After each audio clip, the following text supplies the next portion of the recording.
Good evening, Free Enterprise fans, and welcome to your Friday night community race here on Random Mania. I am Invenerable. Joining me in the booth tonight is the luminous Asuka 424. Well, Asuka, how are you doing tonight? a little shy now that that intro was a little too bright. But hi everybody, welcome to our Friday community night race. Yeah, How we've you got doing? we've got. Oh, sorry. How am I doing? I'm fine. I'm fine. It's Friday night. What's to complain about? We have four great racers here to feature tonight. We have Tybalt, Pixel Tamer, Possumorpheus, and Jeebus Zero. Got a Palom start with this pretty fun flag set. What are we looking at on the flag tonight, Asuka? This is actually an interesting flag set. It was submitted by one of our community members, and it's called Pick 2 Any 3. Here's how it works. We have 5 objectives to choose from: complete the sealed cave, trade away the rat tail, trade away the pink tail, destroy the super cannon, and return the Panda Yang's wife. Now, each one of those objectives requires 2 key items to access. So that's the Pick 2, and any 3 means you complete 3 of them, you get your crystal. So there's a lot of different options, especially as we saw on Monday, that you can choose from to complete the seed. So it looked really fun on Monday, and I'm pretty sure it's going to be just as fun tonight. Yeah, and we're about to get underway and want to give a huge shout out to the team working behind the scenes. We have the meticulous Antidel handling the tracking, which on these 4-player races is no small feat. And we have the industrious Gundam pilot Spaz on restream duty, making sure that all the bells and whistles are looking and sounding right. And we are off. That Palom start. What are you hoping to see paired here with him? What kind of key item are you? Oh, okay. But other than Edward, okay. Okay, heck. Well, I'd say we have a twin, and okay then. So Cecil, people are going to be looking for Cecil today because we have started with a crystal sword. Not really good for progress, but ooh, you get a Cecil, and he can go burr. Yeah, that is pretty much the strongest weapon in the game. Of course, with the spoon flag on, Eddie always has, his little spoon situation that can work out. But the Crystal Sword gives all kinds of stat boosts, absurd damage, absurd accuracy, and on a tanky character with naturally great strength growth, that being Paladin Cecil, just will tear through the game if we can find him. But this early game with the twins ain't bad either. Twin magic, white magic, black magic. Biggest threat to these two would be an early Val, I would think. Agreed, and especially with that twin magic, it does open some checks and just boss fights that might not be easy to do without that magic. Oh, and second item is a cursed ring. So we have our endgame DPS taken care of with the Crystal Sword, if Cecil's out there. And we have the cursed ring, so anchoring is handled. Very generous with the loot out here. Our restreamer has given our racers a lot to work with. Does look like we have a vanilla yang in Baron Inn, and I think I saw more crystal being given out, but I wasn't 100% sure. Those boxes are going in and out real fast. Yeah, whole lots of gloves. Saw crystal gauntlets, diamond gauntlets. But now, correct me if I'm wrong, but wasn't that Yang guarded by Val Valis, who we had just mentioned? I, I do believe so, and that, although it's a small HP total, as many of us found out for last week's Seed of the Week, that spot does punch pretty hard, and she can throw some nasty punches if she's allowed. Yeah, it's kind of convenient though because, like you said, low HP total, only 400 HP there. So there are a lot of abilities that'll hit her in her spin. A lot of us are familiar with Rose's aim command. That is a good way to do, moderate damage. But even some like lesser abilities that don't do nearly as much damage, the Dark Knight, Cecil's Dark Wave, Yang's Kick, if we find a different Yang than the one sitting in the inn, of course. These are all viable options for getting through that 400 HP if you're really desperate to clear that spot. Agreed, and Jeebus is finding some fantastic stuff in dancing. It looks like there was a heron robe, I believe there was a crystal shield in there. And speaking of dancing, it looks like Edward was having a conversation on Mount Hobbs with the elements. So that should be an interesting but fairly quick fight with the twins. Well, the twin magic does work, but if you don't do enough damage, the Ruby phase is going to let loose with very strong magic. Pixel Tamer taking a wipe, Possumorpheus getting that second comet off just in time, gets through it first try. Pixel Tamer doesn't think an Eddie's worth the trouble this soon. He'll be flying away. Meanwhile, Possumorpheus has added the bard to the team, though he's taking a little nap right now. Yeah, That tends to be a very common spot for Eddie pre-spoon. But you mentioned the comment. I know with twin magic, there's the two options for twin magic. What is that other one, and which one do you see more often of? Well, there are actually three options for twin magic. Strangely enough, uh, on a out of it rolls a random number between 0 and 255. So your rough percentages are you have about a 75% chance of getting flare, a 24 point blah percent chance of getting comet. Flare's nice because it depends. Against a single target, flare is going to be your better damage because it doesn't split. Comet, pardon me, it does split. Comet doesn't split, so if you have a huge pool of enemies, you like it. And then there's a 1 in 256 chance that the twins just fail. Even if you have max MP on both, they just say, we're not really vibing right now. Sorry, try again next turn. Gotcha. And looking at Antlion Cave, where all of our runners have decided to go, it looks like we've got a pretty great free fight with the officer and his soldier buddies, which Tybalt has officially gotten through. So we'll get to see a potential key item drop for him, and it is the pass. So we do have Z access. Not really useful now, but really useful if you want to save time to get to our Daddy Z. And we're also seeing some notable differences here in So twin magic, fun fact, the vast majority of the time it uses the higher priority twin. Whichever one is the closest to being your agility anchor, if not your anchor outright, is the one whose wisdom stat is used. We may have noticed that the heroine robe Jeebus is rocking there did him no favors with that flare and comet, both doing Flare doing like 30 damage split, Comet doing 70 damage per guard. Had to actually use two twin magics because that heroine Roporum, she may be able to beat things up, but she is not good at black magic right now. I did not realize that. That's actually good to know. Yeah. Go on. Oh, there are rare occasions where it will use the other twin if they immediately had something process in the queue. It's weird. That's advanced stuff that only really Exodin knows, so forget about it. Just added to the pile of sorcery that goes on in Final Fantasy IV for Enterprise. Exactly. Also, an interesting point of note of us seeing Valvalis in the Baron Inn spot. Now, for those that don't know, there are certain bosses that cannot gate access to the underworld. Valvalis is, in fact, one of them. So, if whoever goes to Baron Inn first and turns out there's a hook behind those two Baron Inn fights, that runner will know that somewhere else above ground there is a magma key to save them a lot of time going underground and access to some, or half of the access to some of our key objectives. Yeah, that would be super fun to see. I really do enjoy it when you have, like, you do see a hook behind one of those unsafe bosses, and then you realize, wait, where's the D-Mist hiding? Where's my magma key, nerd? I want it.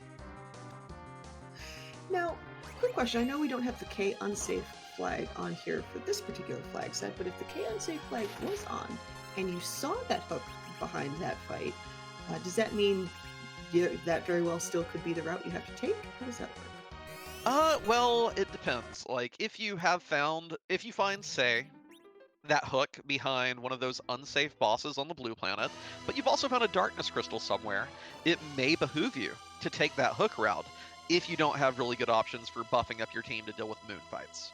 That will imply that there is a magma key gated by your moon, but that's not necessarily your strongest option if, say, you manage to beat up, like Golbez or someone on the Earth and thus found that other route underground. Gotcha. And so I know it does look like our runners are being very considerate for considering that there's 4 runners that we have to track, and they're kind of following the same path right now in the form of taking on Vigan at full defense. So this should be a fairly straightforward fight. Take out the arms so you don't get constricted, and then slowly chip away at Vigan itself until it is dead. Well, you'd think it'd be straightforward, but we've had a couple of wipes here, both by Pixel Tamer and Possumorpheus. Vigan not pulling the punches here. This is a spot that has decent physical attack, and the twins aren't that well armored. Oh, we have Morewise Jeebus takes a tumble. Pixel Tamer another reset. Who's going to be the first one to actually get through this Vigan fight?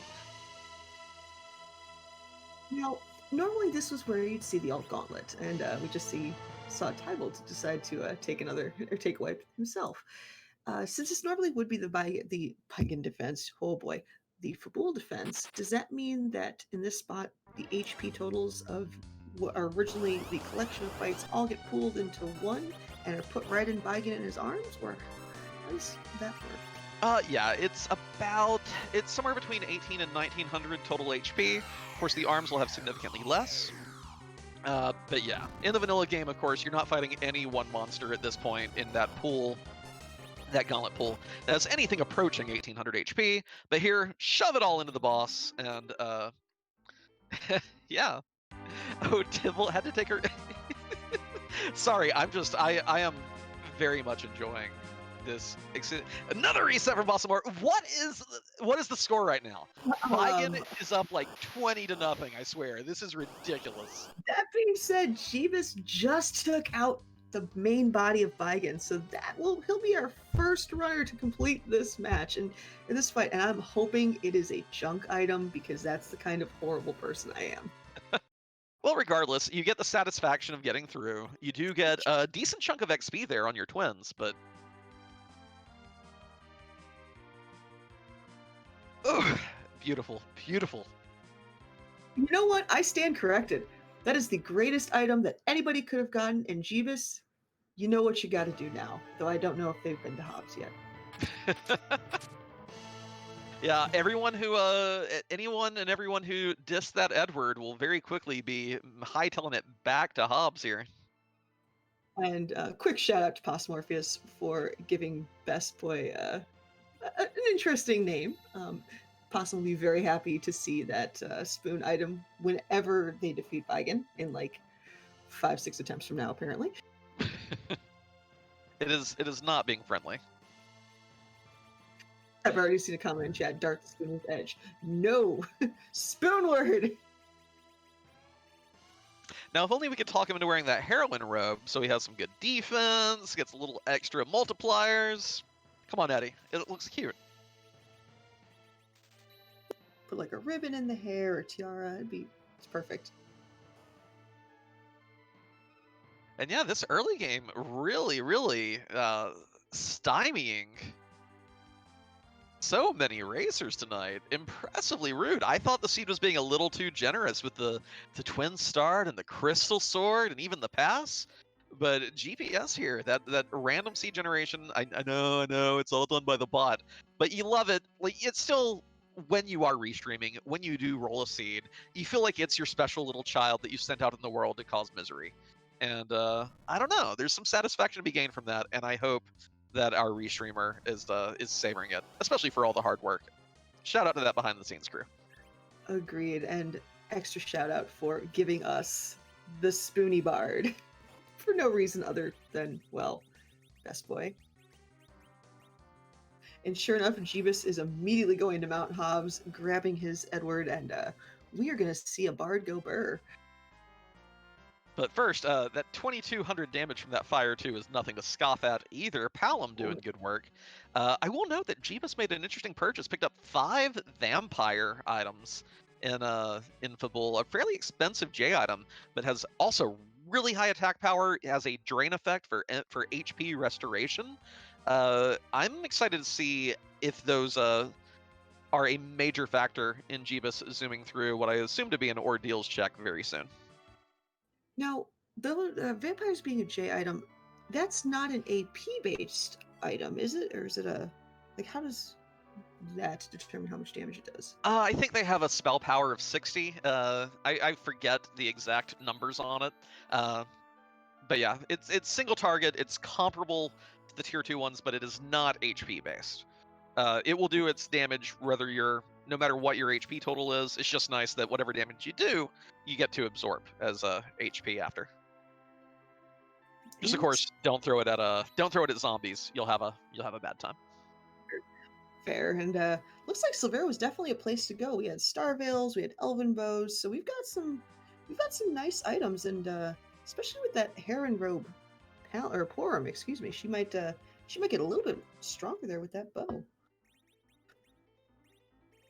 Yeah, Elven Bow being the highest accuracy bow, actually just outright the highest accuracy bow. Also one of the best ones that you can purchase when you're playing on S standard like we are tonight. Ungated shops will sell them, and bonus damage versus mage is on top of that all. And finally, a wisdom bonus if you just want to use it as a black mage stat stick. And so we have our third runner getting through that surprisingly nasty Baigan fight with Possum Morpheus, and Pixel Tamer and Jeebus are showing us what's on Ordeals. Pixel Tamer showing us a, well, it's a freebie in the first bridge fight. So you like to see this early on with these free fights, but then you realize that just means that that free fight isn't going to be found in a really nasty spot later. So it's both good and bad. Well, and moreover, all our runners have taken a wipe to that Baigan fight. So that means that when they do come up here and they see this freebie, they all have to be thinking, if I'd come up here first, free fight, extra XP, my twins would be even stronger. Oh my gosh, why didn't I do ordeals before the bull? And I think, Definitely creating some level of paranoia, I'm sure. yeah, I think I was mistaken in that. I don't think Pixel Tamer actually beat Baigan because I don't see that spoon flag turned on. So this might be some. Oh yeah, according to chat and our tracker, Pixel Tamer did decide to nope out, so they are getting those levels first before heading back to Fabul, most likely. Did I just see Eddie hit the queen for 4 digits of damage with that spoon? Yes, you did. I'm enjoying. I've got a big smile on my face. Just FYI, I'm enjoying it. Tybalt has accrued a spoon. Gonna have that burr word going eating his cereal. Eating his cereal. Edward wants to eat his cereal, and everything looks like cereal tonight. And an interesting pickup in one of the Fabul chests from Tybalt's side. It was a full moon, so if Edge decides to appear in this seed, we can in fact back row glitch him, which Oh would yeah, be very nice. and we've seen 2 ninja blades already as well, I believe. I think we saw one in Baron and one in Antlion, if I remember correctly. I Now, believe a so. considerably less friendly fight in the second spot up here. That Zeus Rage will do good work, taking off about half the HP. But these Ice 2s will one-shot any character on the team. This is probably a smart place to start popping those Star Veils that we have kicking around. Well, those of the runners who actually picked them up in Silvera. Or in some people's case, just straight up reset. Yeah. The magic attack at the spot is nothing to scoff at, which is kind of funny because, of course, in the game, Mylon Z at the spot doesn't use magic attacks. I believe there was a problem with the script, and I think the 3D remake gives him back like his curse song ability or something. I vaguely remember seeing a curse ability come out of him in the remake. Interesting. So I think they intended for him to have a few more tricks up his sleeve, other than punch with a poison added effect, which we got in, Womp. Like, one thing I've noticed about a lot of the coding is that in some of the spots that have bosses with very high like physical damage, or I should say their stats are inverted. So like even though they don't do magic, it's a very high magic spot and vice versa. And just like, oh, that's something I always tend to forget when I roll into that fight in the randomizer and just get completely wiped off the planet. Yeah, it's kind of cute. Like, I mean, for instance, just think about the Leviathan and Bahamut spots, bosses which in vanilla don't use physical attacks. But you also think, well, that's them testing your party to give you their strength, In reality, you think a giant sea serpent or a big old dragon, well, yeah, they probably could punch pretty hard. They're not going to do it. But surely they have to have really high attack power, right? Agreed. And looks like Jeebus is going to be very, very excited to be caught playing with his dolls again, because the top of Ordeals has our underground access with the Magma Key. And that is one half of the items you need to complete the sealed cave and destroy the super cannon and return the Pan Yang's wife. So yeah, that is a very big find right there. Oh yeah, it also gives access to 2 freebies. We will be able to get the vanilla rat tail chest in the Feymarch. We can dip the Sylph Cave and check in on Young to get the freebie at Sheila. So, two free options, and also this is S standard. Gated shops are now available. Decent chance of finding sirens for sale, and this is a team that can get very strong very quickly, just because of the virtue of having Palom on it. You get Virus, you get Quake by popping a siren or two, and you are ready to cut through so much of the game. Now, when you talk about gated shops, specifically in the underground, are all of those shops, with the exception of the Cocoa Forge, weighted the same? Or are there a little bit of variance between like Feymarch and Dwarf Castle? Those are all weighted the same. The only one that has a slight difference is the Eblin shop, which of course you need the hook for that anyway, not the magma key. Its item shop is guaranteed to have an extra, I believe, tier 5 item, just to help ease your pain on nasty hook seeds. Gotcha, gotcha. Looks like we've got looks like a little bit of divergence now. Jeebus is doing some quick shopping before they most likely use that magma key and somehow drop it down a well and blow up a mountain. Possum Morpheus is just getting their magma key. Tybalt is going to be getting their magma key, and Pixel Tamer, now that his twins have gotten a bit more strong, it is time to beat up Bigan. Hopefully. Hopefully. Vigan bringing so much pain tonight. Truly impressive how rude that fight was for all our runners. Pixel Tamer is, taking another go at it, but no one walked away from Vigan fully unscathed. It was pretty cool. Oh, and surprisingly, instead of going underground, Jeebus is actually going to pick up that Yang. So we'll be seeing Valvalis and then potentially seeing who else is at the bar having a drink with that interesting collection of characters. Jeebus was hoping that Heroine Robe would make Porum quick enough to get a vampire off, which I think would do enough damage, just insta-kill here. It should do, well, not should, maybe too strong a word. Maybe it would do that 400 damage. But yeah, I don't like forcing this check right now. I mean, admittedly, getting Yang before you pop Sirens is really good, because Yang loves levels. But at the same time, I don't know. I've had bad experiences with this Val in particular. So, I don't know. Good luck. Would a lower battle speed help? It depends. So there are a couple things at play here. There is, of course, getting your actions in quick enough before the ticks go. So a lower battle speed definitely helps with things like Wyvern and things when you have a full party.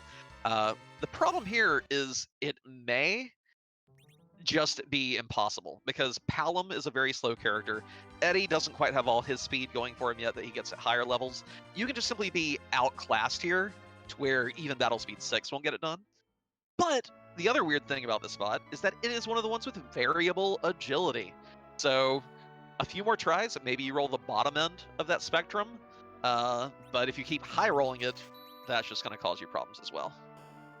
And sure enough, Jeebus definitely decided that now is not the time to take on Little Miss Whirlwind, and is dropping a magma key down a well. Yeah, discretion, definitely the better part of valor. But yeah, that's another thing to keep in mind, not just for that Val fight there, but like, I pulled up the spreadsheet. Her minimum speed there is 11, maximum speed is 14. This is also pretty important for if you have a Wyvern there, because sometimes that difference between 11 and 14 is enough for you to get your wall up. It's enough for, in Jeebus's case there, to have thrown a vampire. It's amazing how different even just 3 points of base agility matter in the early game. That actually makes a whole lot of sense. And explains some of the times where, yeah, like you said, I've had fights where I just couldn't get a turn off. I kept resetting. I tried it again, and suddenly my entire team is faster, and I'm just going, I don't know how I did that, but I accept it and move on. Let's see. It looks like Possum Morpheus had found, I believe, life potions in Agert, and they are actually going to be. Well, they're going to take a look at Val, and oh, yep, looks like they are going to go after Val. I saw that second there. There was that great. Maybe. Okay, let's try. You could almost see Possum Morpheus just in the characters going, There was that initial nope. I just saved. We can try right quick. You know? And that's probably going to be a note from Possum then. Yeah, so here's the thing. Even though that spoon does give Edward 255 physical attack, the problem is her spinny form there still gets 4 evade rolls. So even though every per hit Edward does is really high, if he's only getting in 3 or 4 hits and she's rolling her evade check against all of them, you're still not going to do any damage. If you get him up to, say, 6 attack multipliers, which will take several more levels, then he'd be basically guaranteed to one-shot her there. Gotcha. And with Vel, in her script, is her first move to do the tornado? Or It is. Okay. Yeah. She'll tornado. She will then cast weak and ray as part of a chain, and then she will punch, and then she will weak and ray, and then she will punch. If you break her spin, she will counter punch a couple more times, and spin again. I'm still waiting for someone to just sell this crystal sword, assert dominance over the seed, just say, I don't need this crap. But I don't I think believe that'll our be wonderful Grandmaster Scala Kitty, as soon as that crystal sword dropped, I saw her in chat say assert dominance and sell the sword.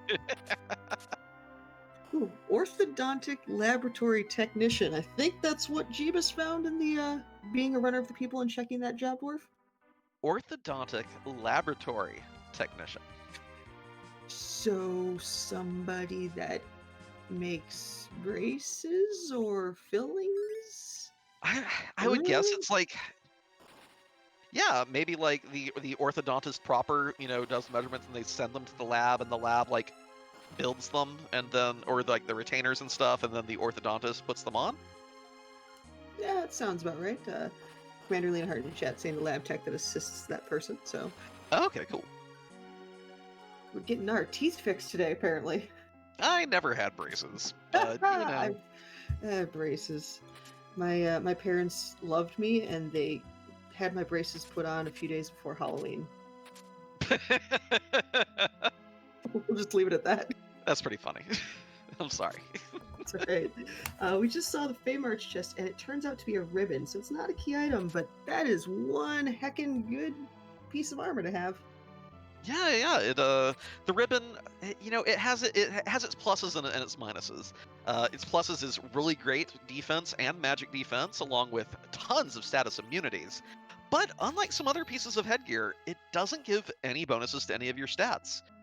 So if you're looking for a stat hat to beef up your damage, well, it's not going to do that for you.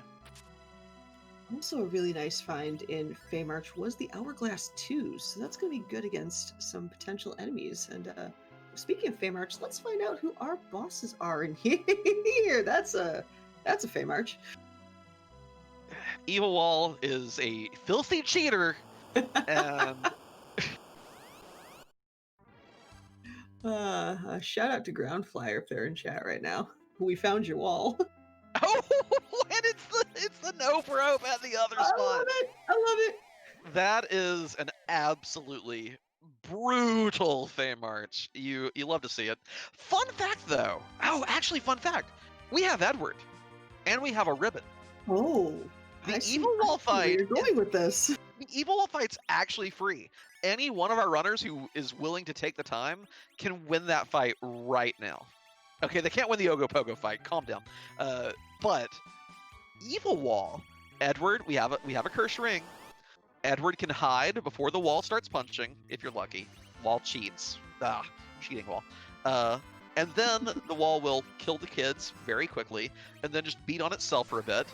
Eddie can then unhide with the ribbon equipped, and the crush cannot hurt him. And the spoon will actually dish out damage pretty quickly. I'm really sad no one made the Evil Wall attempt here.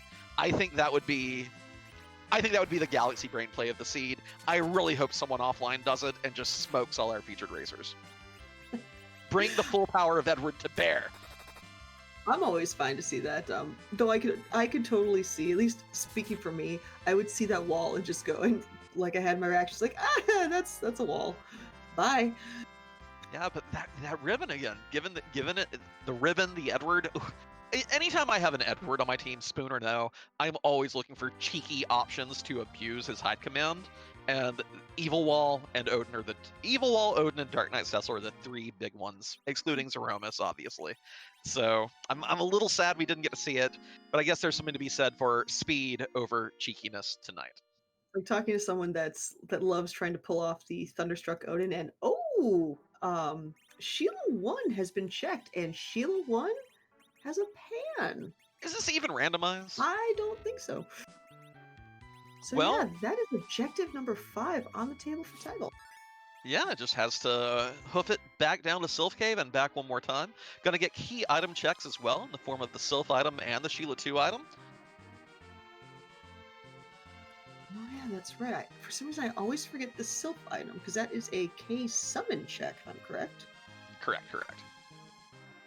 This is kind of funny, though. We have quite a bit of divergence going on here. Jeebus has decided to tackle Lower Babel. Possumorpheus appears to be doing a few more shop checks. And so Tybalt, although being the third one of them to throw the key down the well, is looking to be the first one to light up an objective. We'll see if it gives a... And of course, either of these could then further unlock future ones. I think a hook plus a pink tail would be a cute combo from the Sylphs and Sheila. Well, just a hook in general would be very interesting, simply because we still only have we don't have a full party yet, and there is a character behind the pan, or the hook. If anyone goes to Dwarf Castle, we can get another character, but we're still kind of short-staffed right now. And it appears Tybalt's stream has frozen. Oh wait, there he goes. Okay. You know that commentator's curse, Inven? Sorry, what? That commentator's curse that people talk about? I don't believe such things exist. Well, the funny thing is, this Sylph Cave just gave a pink tail. Yeah. Well, wake me up when Sheila gives a hook to go with it. That's what I'll say. There's already an Inven Witch in chat. As there should be. One day. I can go get the hat. I can go get the witch hat. So it looks like in Babel we have found one of our lunar bosses, well, 2 of our lunar bosses in the form of D-lunars. So fire spells, some cure spells, that is definitely the way to go there. Yeah, but there's so much HP here. I don't think this team's going to chew through them fast enough. I think we're going to... Oh, glass hat from Sheila too. Speaking of physical defense in hat form, got both the glass and the ribbon. Very nice. So is the glass hat just a high defense and nothing else? Right. No magic evade, no magic defense. It will not help you on that front, but really, really great physical defense. I will point out, though, that theoretically there was supposed to be an interaction with it that didn't quite come into play, because it has the immune bit set to it, which I don't know if it was supposed to apply it to any elemental defenses you had on your gear as well. Because the adamant armor, for instance, has all 3 elemental defenses plus immune, which makes it to where instead of just taking half damage, like if you've thrown on an adamant armor and got hit by Ruby's glare, you're like, ha ha ha, 1 damage, what you gonna do about it? So there's some theorizing that the glass hat was supposed to do the same thing, like how the cursed ring does, for instance, but the immune bit just didn't get set correctly for some reason. Ah, gotcha. And also, remember when I said that we were fighting some skeletal dragons in the form of D-lunars? Now they've they have digivolved into a new level in the form of cute little frogs. Oh, you froggy friends. Well, this is a huge gamble by Jeebus, but played the fight super well with this team, waited for the proper time to throw those Starvells up, reflected their bad breath attack, but is there going to be payoff? There is a package, so we do have a character check that nobody likes doing, and a boss check that nobody really likes doing. I know, Yeah. and then you have a special place in your heart for the package. I mean, I have a special place for hearts. I keep them in a package. Okay, that's dumb. Okay. Taken out of context. Kidding. I have the heart of a small child. I keep it in the package. No, that doesn't quite work. But yeah, so Jeebus here walking the package out. The only way this pays off, like this is now like throwing good money after bad, possibly. Jeebus really needs to see a Cecil there to wield that crystal sword, or to have a D-Mist behind it, getting something important. But the problem is, with the design of this flag set, again, you can do any 3 of these. So there are very few items that the Demus could be gaining that would be solely determinative in and of themselves. I think the main thing that could happen here would be if it were like Hook from Demist and Rat Tail turn in gives the tower key. That's probably the only way that a Demist becomes hunt. Well, no, because Sealed Cave still. We have to do 3. Okay, that would be the combo. The hook there would be insane. Yeah, I don't think I am very doubtful that such a thing could happen. But stranger things. Like if I had one commentator's curse work for me, I'm hoping for the hook behind Demist behind package. Oh, and Leonhardt breaking out the Edgar Allan Poe references. Let's go. Nice. Or let's Poe. Oh yeah, Darkness Crystal, obviously. Yeah, Darkness Crystal would also be. Yeah, you are right. That would be huge. Also, I just noticed that on Untitled screen we do have some Borderlands references, and my favorite Borderlands character, Claptrap, who was ironically my roller derby name, just happens to be the name of Edward, the best character in Final Fantasy IV. So, Tybalt, you are getting a lot of props in my book today. Yeah, we had some egg grinding going on just to power up the teams a little bit, and it looks like we're about to have a big old convergence here on Dwarf Castle. Jeebus already here, Tybalt and Possum Morpheus just a few steps behind. And yeah, it looks like Jeebus is having a hopefully a brief conversation with Dr. Dialogue himself for the first fight, and already gone to the final stage of that, so we can see hopefully who that second boss is going to be, and a character, mind you.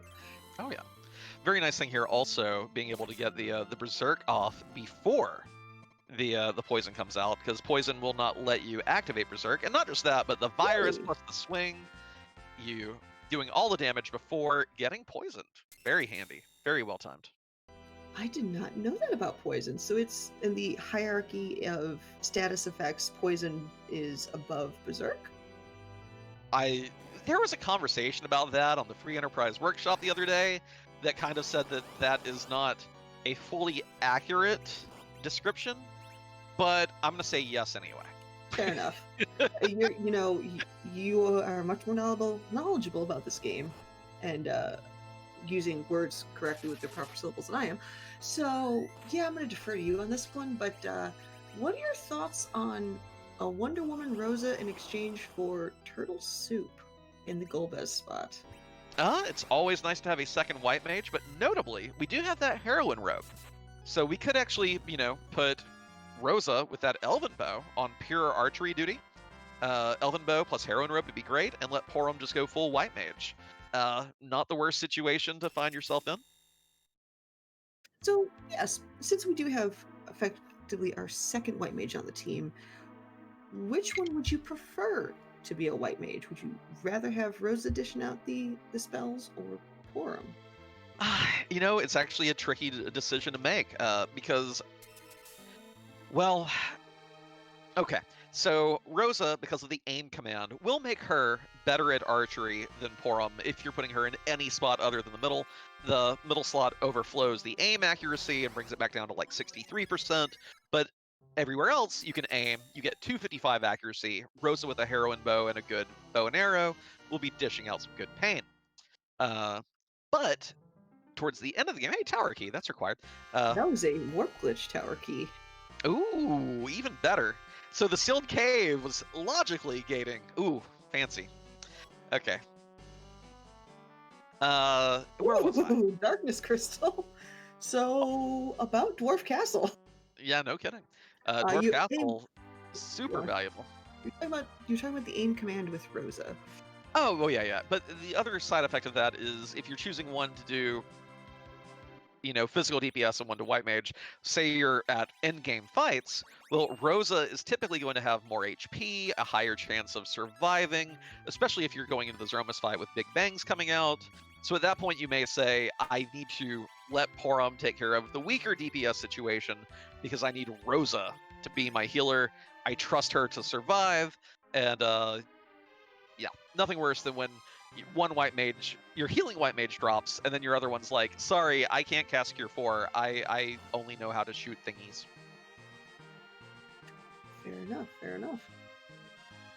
Yeah, it looks like the other 3 runners will be finding out the double goodness in the very near future. Possumorph is just finishing his turtle.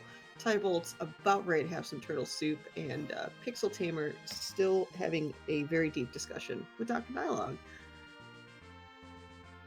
Now we So can see. Jeebus will be the first one to peek this, but Jeebus also has the misfortune of not having done that pan check yet, and thus has backed himself into a double dip of the tower rather than just getting to go through here once, like the other 3 featured runners will be doing. Gotcha. And it does look like we have a very brief appearance. Apparently, turtle soup was enough to fill up Jeebus's party. There is no sushi on the menu tonight.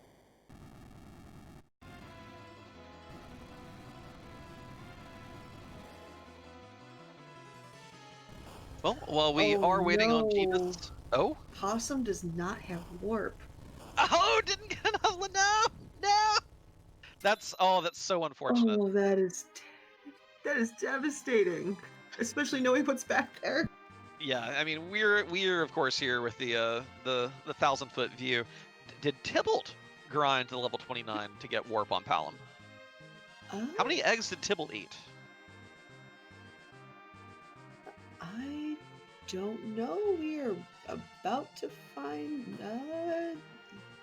Tybalt not even checking the. Oh no! Read your flags, people. Warp glitch is enabled, y'all. Explain. Oh, what's the and Pixel Tamer also doesn't have the levels for warp. Oh no! Jeebus is the only one who read the flag set. Oh my goodness! Explain to chat what we're talking about this warp glitch and why we're freaking out about levels and so on and so forth. Yeah, sure. So the Possumorpheus did look at his Palom's levels and saw the issue there. So aware of what happened. Wait, sorry, what was the tower key item right there? It was a white spear for a cane that they don't have. Yeah, but it was also objective number 4 for Jeebus, so that's good at least. Anyway, yeah. So there are a variety of glitches used in the vanilla speedrun, and sometimes just for funsies, that you can toggle on and off when generating your Final Fantasy IV free enterprise seed. One of which is the warp glitch.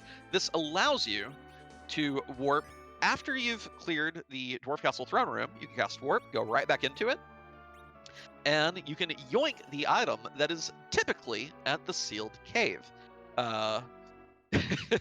It uses the same NPC, so to speak, for the crystal on both podiums, and so you can go ahead and get your sealed cave item without ever having a Luca key.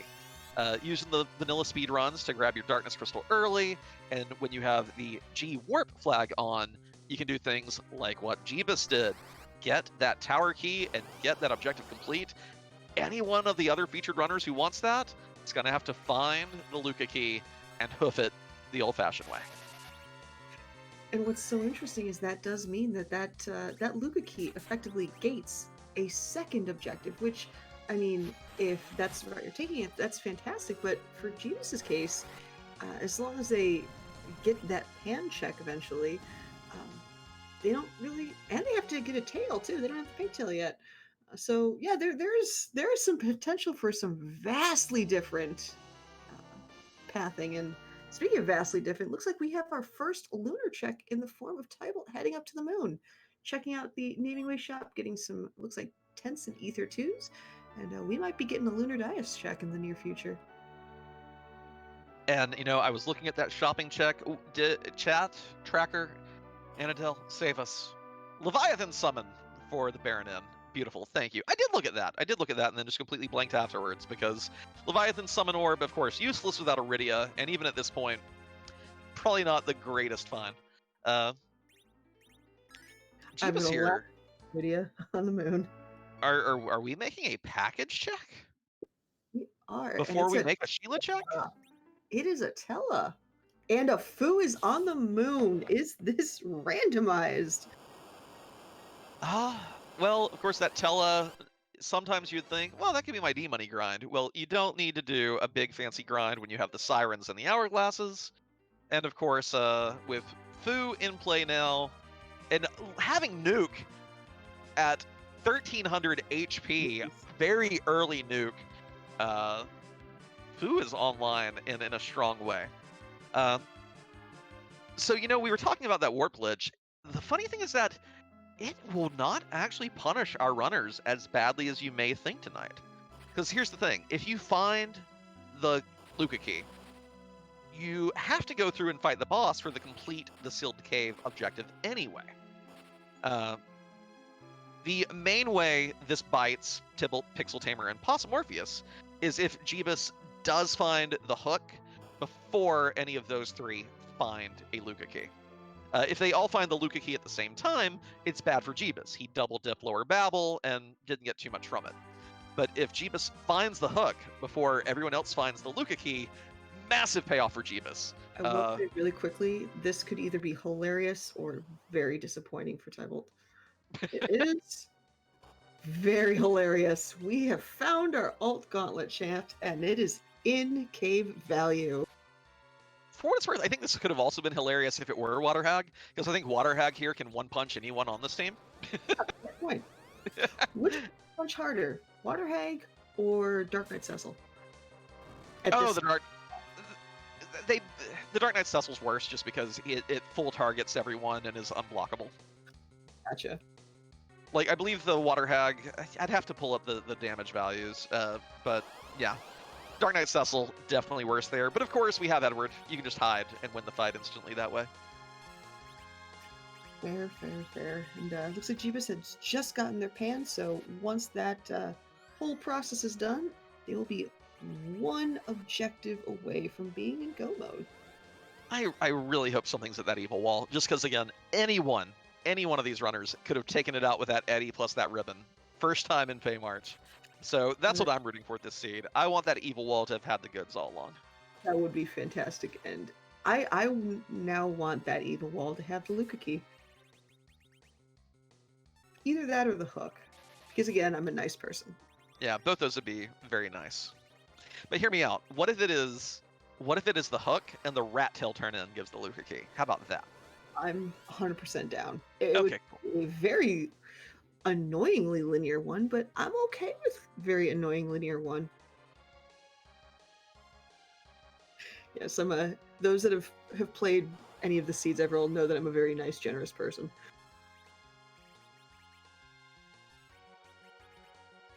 But always, I'm a fan for a music check, so you want to throw a harp in there at some point in that chain of events, you're going to make me very happy.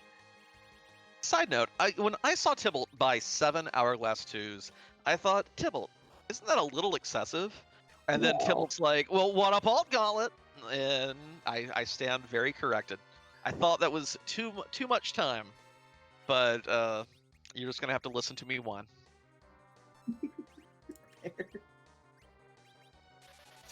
And it looks like Possum has taken out Paledem at the Mist Cave. Is that well, it looks like just to power up Fusoya due to the Fusoya challenge being on. And looks like we got some really good spells out of that one. I saw that Cure 4. Yeah, both these boss fights, especially since Fu already has nuke, and we have, Spoonword, these fights will not take long at all.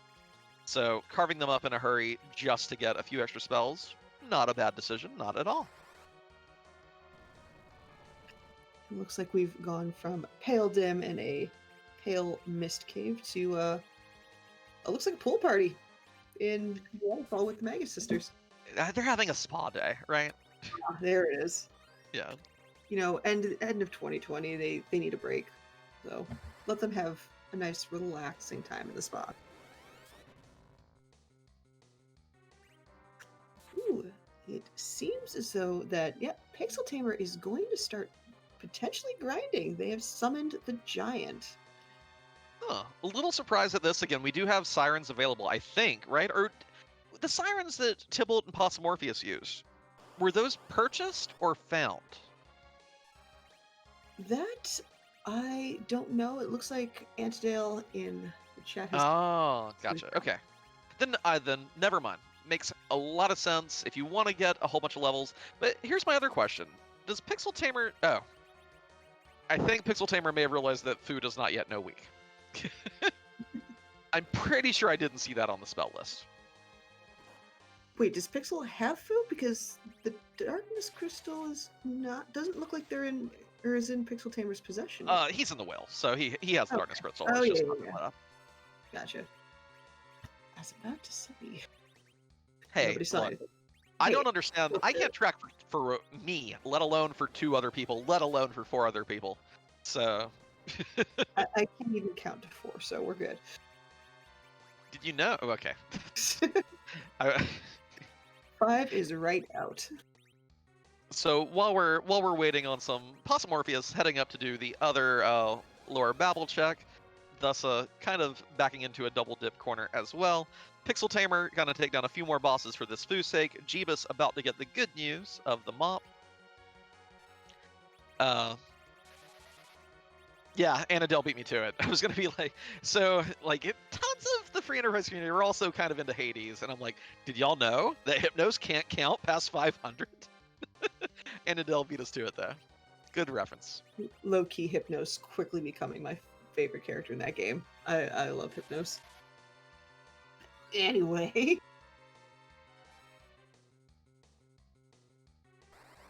Tybalt still working at this gauntlet. One of the annoying things about Fu is that he only comes with 190 max MP, so if you are burning those nukes, well, you're going to run out of MP pretty quickly. Although, sitting here with 162, smoke it if you got it, Tybalt. Come on. Burn through these enemies. So is that 190 a fixed number, kind of like Fu's, or excuse me, Tella's 90 MP, or does that increase over time? I believe it can increase after level 70. I'm not positive though. I don't routinely get a Fu to level 70. Gotcha. What, you don't want the power overwhelming? Yeah, I'm good. Fair. And it does look like Tybalt has finished Cave. Oh, nope, I'm going to stand corrected. We still have more fights left. I think the double King Ryu is the last fight of the group. It's either a 4th or 5th fight. And I have gone to the level up chart and confirmed that yes, Fu will start gaining MP starting at level 70. Hooray! Just what we needed. You could probably run another seed in the time it would take to get to 70, personally. It depends on the situation. Like, you could.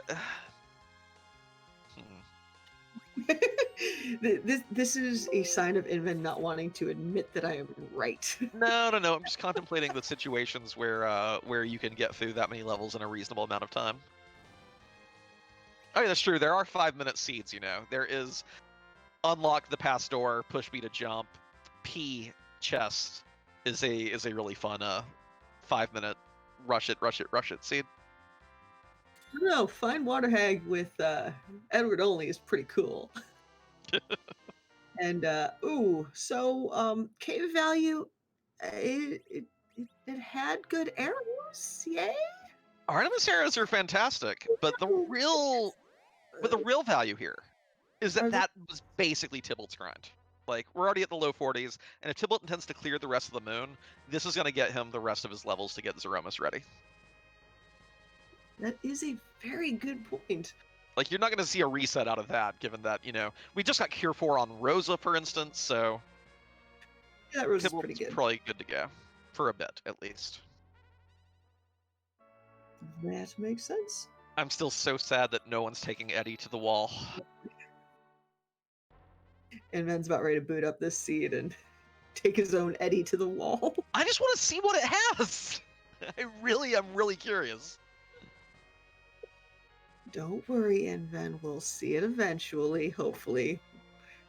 GPS, just tell every single runner to back out of the credits before you find out what's behind Evil Wall. Okay, thanks.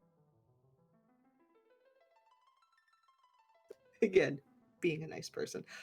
Speaking of nice, looks like our first lunar check in the lunar subterranean turns out to be Mylon and some friends. Not bad at all. We are able to, well, not that we need to, but the gas are susceptible to stop in the hourglass form. I'm a little sad we didn't see a Mediocast there. The holy damage would really, really destroy the zombies, but we have other ways of dealing with them at this point.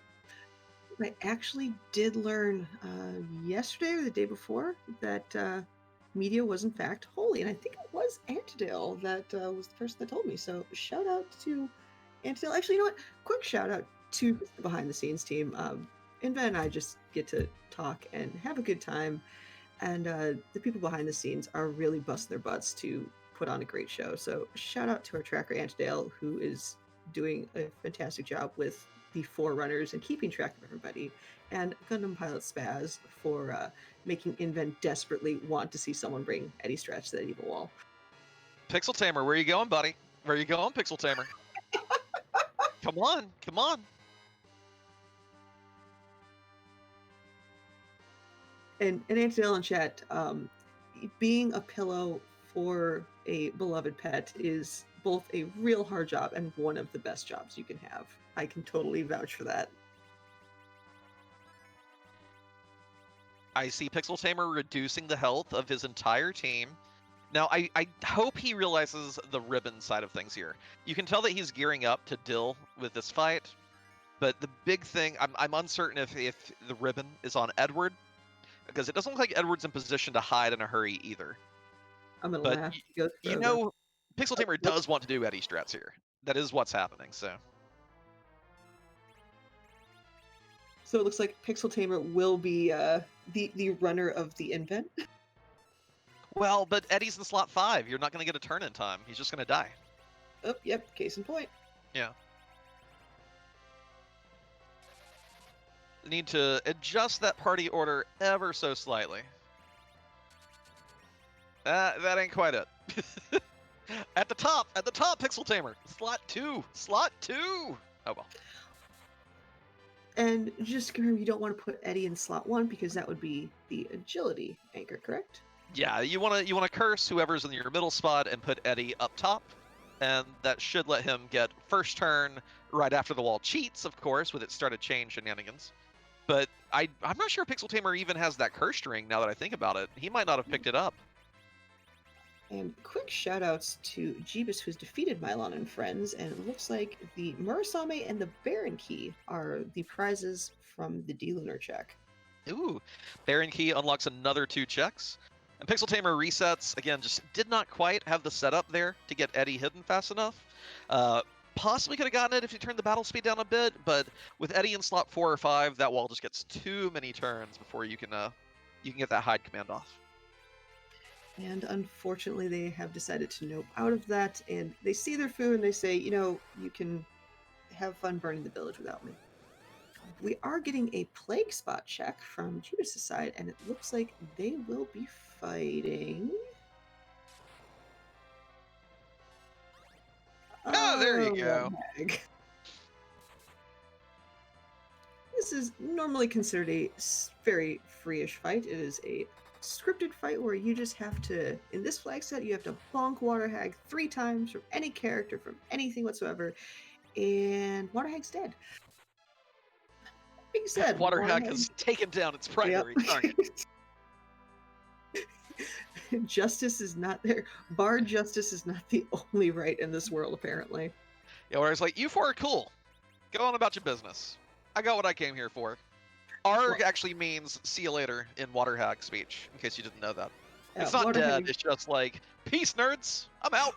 Water Hag's still salty about last week. And, well, I mean, it's a key item that normally people are happy to see, especially if they had a Cecil. But, yeah, it's a legend sword. It has the potential to open a really good shop. And it also puts Jeebus at 9 key items. So, getting the crystal will make 10. Any further levels Jeebus feels compelled to gain at that point will come very quickly. Yeah, it looks like Jeebus' characters are in the mid to upper 30s, which are close, but not entirely Z-safe. So we'll get to see who is in the Ogopogo spot very shortly. See if it's another potential free fight. I'm not sure how many free fights are left, though.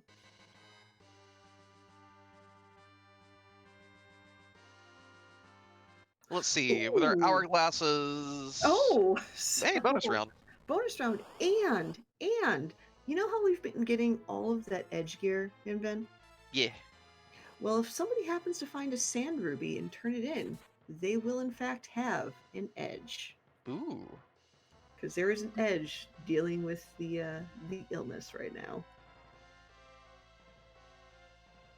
Yeah, Jeebus was strongly considering throwing a berserk there on Edward, and wisely reconsidered it.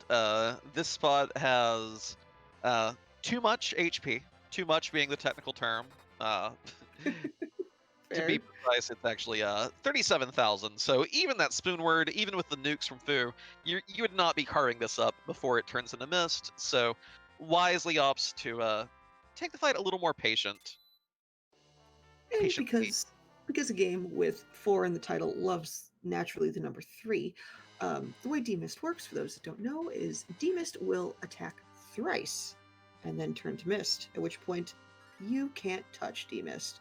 If you try, it will be very angry and use cold breath, I think it is, against you. Yeah, cold mist, cold mist. Cold mist. So A fairly weak. I'm not even sure if it's ice based now that I think about it. It may be non-elemental. all I know is my favorite factoid about Demist is D does not stand for dragon because although Demus does look like a dragon, it is not a dragon type Pokemon. I don't believe the Loch Ness Monster is a dragon type Pokemon to begin with. That is my headcanon for Demist.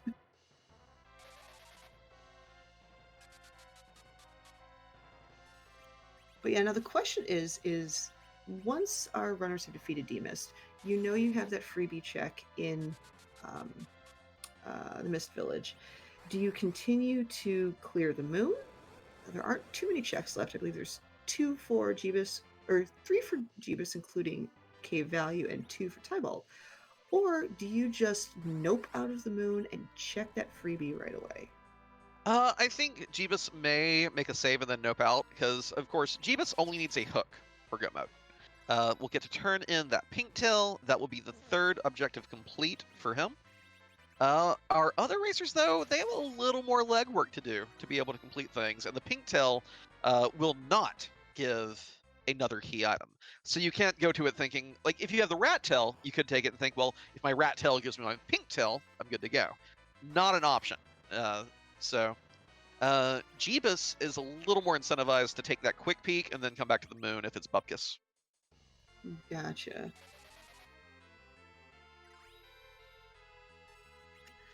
It looks like once again all of our runners have converged on the moon, hoping that the moon is definitely not haunted this time. I'm still rooting for everything behind that evil wall, just because again, Oh, I you know had the you are. tools. You could have that fight could have been done with this team at base level. Cursed ring on Palom, ribbon on Eddie. You hide, you come back out with the spoon and the ribbon, and you just ha ha ha. You're not crushing on me, evil wall. But alas, alas. Hopefully everyone will be punished. Fair. But our first runner has defeated Derek Mist itself. Jeebus has finished that fight. We can see what the first key item check is, and it's going to be a party rock. So that is key item checks, potential treasury check, and another character, or 2 actually. I will note 2 things about that. That is Jeebus's 10th key item, so now we'll be getting double XP from any remaining fights. Pass, Pardon? does the pass count as a key item? It does not, but Jeebus is at 10 anyway. Yeah, again, I can't count to 4, so I can't even count to 10. Carry on, Oh, my wayward. gotcha. And then the second thing about that Earth Crystal is that we are on S standard tonight, T standard. So the loot in the treasury is no better than anywhere else in the game. It is nice and dense. You can get all those chests back to back to back to back to back to back to back to back. But the time investment may not really be worth it with this mage-heavy team at these high levels already. Especially from Jeebus's side, I mean, I don't see Jeebus really hurting for items right now. They're doing a pretty good job getting through a lot of these boss checks. And like you said, they are at 10 key items because unlike me, you can count. And yeah, I agree. I don't see them.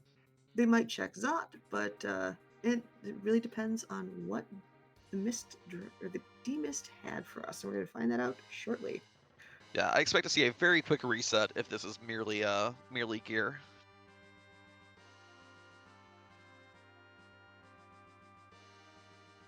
But a lot of options here will put Jeebus in go mode. Or how about a rat tail? Oh, that's a little rude. That's very rude. Again, no hook. And moreover, this makes Jeebus now think, oh my goodness, did I waste my time doing, like the super can? I mean, not really. Because you kind of, it's just funny that you may end up having completed more than 3 objectives at this rate. And now it looks like Chad is agreeing with us that we want Evil Wall to have that hook. With Rat Tail giving the Luca key. There we go. That's my dream. That is my dream. I'll take it a step further again because I love music. Evil Wall with the harp. Harp has the hook. Rat Tail then turns in for Luca key. Jeebus here not resetting back up to the moon, probably keeping a very mental focus on which save slot that he left back on B7, and is instead going to pursue this Baron key. We do have that Baron key and Earth Crystal. Those are the Baron, especially the Baron throne room. That is a fairly quick fight. It's a fairly early fight in the game. The Odin spot can be surprisingly cheeky when it wants to be, but there is potential for 2 more key items that Jeebus can find there. So I can't really blame him for this check. And of course, we also have Witchburn enabled tonight. We've not seen Wyvern yet, but it will open up with a random spell instead of Mega Nuke. So I swear, Wyvern is more likely to be on the Baron throne than anywhere else in the game, just because it's rude. It's like, oh, when's the last time you saved? Blah, blah, blah, blah. And then you die and you're sad inside. But with Witchburn on, it's very rare it has an attack that will just insta-wipe the party. But sometimes it's Big Banger Media. I love the number of runners that don't save going into that throne room, and suddenly Wyvern shows up and it's like, oh, yeah, heck. Indeed. But first, we do have to get rid of our Dark Elf, which is very easily done in this spot. Tybalt, by the way, is giving us a taste of something new on the moon. This Antlion, I am assuming, is at the Wyvern spot. Blink here going to do a world of good because this spot hit very hard. So having 3 sources of Blink on the team is very handy. There is a sparkle. There is a sparkle on the throne. Is it? It's always Wyvern. Don't even act like you're not Wyvern. It's always Wyvern on the Baron throne. Please. I don't know if it's actually. Oh, and Jeebus is like, oh. Ooh, that's. Ooh. Ooh, piece of candy. Medio. Come on, Foo. Come on, pal. Oh well, Pal already got unconfused. Oh, but he's hurt. Oh no! Oh my God, this is great. Come on. Quake, Medio. Oh, and Wyvern's about to start nuking too. This is great. This is ridiculous, and I'm here for it. So I'm assuming Glance. Eddie carving the team up. This is Eddie taking vengeance for every single person that did not, or that doubted him. That being said, that punchy antlion did just give the twin harp. Wyvern! Oh, come on, Eddie! Yes! I'm sorry, Jeebus. I'm sorry. I love you, Jeebus. You are an amazing racer. So but that is what you long to see with Witchburn. Everyone's like, oh, it's not that good. It can't be that bad. So it's so nasty and so cruel. I feel real bad, but also that's hilarious. You feel somewhat bad, but mostly good. Admit it. Oh, Okay, so let's unpack a few things here. When Jeebus is done with the race, I'm going to defer that conversation between the two of you, and I'm just going to eat some free and popcorn emotes. Tybalt has showed us that Antlion has given the twin harp, so we do have a potential music check. And yeah, I think Jeebus is going to be saving after that Dark Elf fight again. Now, because it is Witchburn, is Glance always going to be the first attack now? Yeah. It'll open with Glance. With Witchburn on, it only changes that first attack. Gotcha. All the other attacks will still be Wall followed by Nuke, when the followed by Reflected Nuke. Once the Wall falls off, Remedy, then Wall again. If you hit it with the Call command, it will still counter with Mega Nuke. It won't counter with like a second dose of Glance, for instance. So, yeah. That makes sense. And our final moon boss has been shown, and was it leg? It is leg. It is leg. It's a full 100% leg. As Commander Leonhardt is mentioning with that Witchburn, it's locked at seed generation, does not reroll during the seed. So, interesting little bit of info.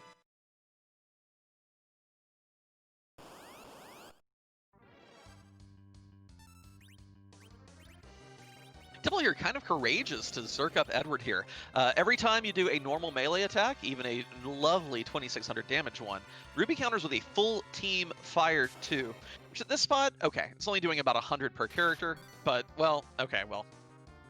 I guess we won't be seeing too many of those fire 2s when the glare hits Eddie like that. Also, a quick shout out to the True Night Mom. Scala Kitty has clipped that Witchburn strikes again for us. So that was so rude, and it was so impressive. Like, I was expecting there to be like a Quake or a Meteor to wipe the team, but no. Instead, it was Edward carving everybody up. Edward going full Kane here. Just, oh, the brutality. I love to see that. Best boy doing best boy work. I mean, that was a heck of a Kane impression. Yeah, what? Now, it looks like Jeebus is not saving again, but he has set up his party in a very interesting way that I think 2 of the characters have Mini on. Now, why would that be a good thing? That's, this is curious. It might be one of those status prevention things. Mini and a pig. But we've seen this before where a multi-target thing ignores... Okay, it did not ignore them this time. That's good. So Jeebus going to make it through unscathed the second time. That nuke should just insta-kill. Yep, there we go. Because I always forget, Mini hurts physical fighters but allows magic users to proceed as normal. Piggy hurts magic users but allows melee fighters to proceed as normal, correct? Pretty much, yeah. It may still... Piggy sometimes will eliminate one of your other special commands, but your actual damage still remains, to the full. Oh, however, Tybal has found something very interesting behind Ruby in the form of a Luca key. Well, Tibble doesn't know it yet, but he is now in go mode. If he follows the traditional wisdom of pursuing your objectives, he will be far and away in the lead of these restream runners. We know that completing the sealed cave gives the tower key because of Jeebus's use of the warp glitch earlier. And completing those 2 things will give Tibble 3 of the 5 objectives, and he'll be in go mode. Jeebus, of course, could get a hook here and very quickly cement himself, but Tibble's the only one that we know right now has a clear path to Zeromus. And although he didn't get the hook, he did get a sword for a character that isn't in the party yet. The scene is being such a tease with the crystal sword and the Avenger here. It's like, I bet you'd like to have a Cecil. Wouldn't you like to have a Cecil? A Cecil would be good here. I think if Jeebus happened to find a Cecil, he might just assert dominance and swap him for Eddie after that wyvern. We do have Possumorpheus headed to Cave Magnus. Of course, a hook here is the only thing that will offer Possumorpheus succor at this point. Because Tybalt's found that Luca key. Tybalt, where are you going? Sealed cave's underground, buddy. Is he checking out the Property Rock potentially, or I don't know. I guess we'll see. Ooh. Do you got some more laughs in you, Inven? Particularly. There it is. So, Odin Throne is surprisingly nasty and rude, but I think it's got some high magic. Golbez can do strong magic if allowed to. And combat. Phenol Yeah. Monkey in the chat asking about what pick 2 and E3 means. So we have 5 objectives tonight. You have to complete 3 of them to get the crystal to be able to transform Zeromus. The pick 2 part refers to the fact that all 5 of these objectives requires 2 key items to complete. Sealed Cave requires Magma Key plus Luca Key. Rat Tail and Pink Tail require Hook plus the respective tail. Super Cannon requires Magma Key plus Tower Key. Pan requires Magma Key plus Pan. So these were all objectives specifically chosen because they require multiple other key items to be able to complete. Now, would you like to see round 2 of Eddie having his vengeance? I would, but we gotta shut up. It's music time. I'm sorry. I would be laughing silently. Kill them, Eddie. Okay. Kill us with music.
Rocks fall, every computer dies. But wait, do we have an encore? I think Tybalt's giving us an encore. I believe we do.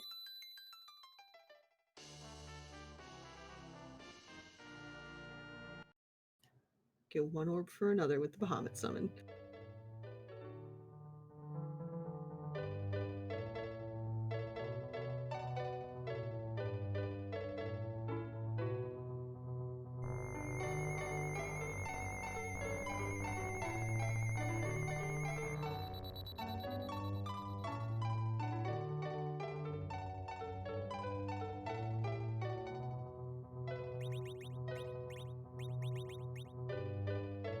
Our heroes of the people notwithstanding, Jeebus is forging new ground here. Gonna see a Mylon Z here at the Maga Sister spot.